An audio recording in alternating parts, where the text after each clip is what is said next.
বন্ধুরা, কোকিলা মাছ ফ্রাই করে দেখাবো। শুকনো লঙ্কা দিলাম, সামান্য হলুদের গুঁড়ো দিলাম, আন্দাজ মতো লবণ দিলাম,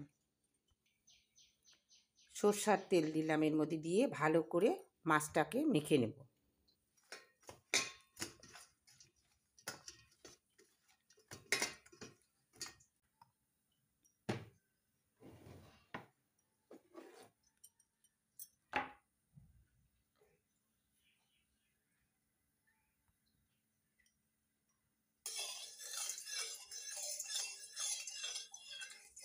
তেলটা গরম হয়ে গেছে, এখন মাছগুলো আস্তে আস্তে ছাড়বো।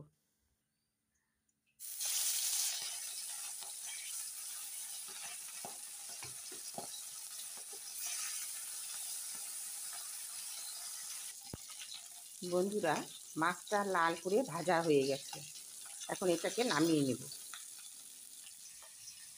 এইভাবে কোকিলা মাছ ফ্রাই করে খেয়ে দেখবেন। ভিডিওটি ভালো লাগলে লাইক এবং শেয়ার করবেন।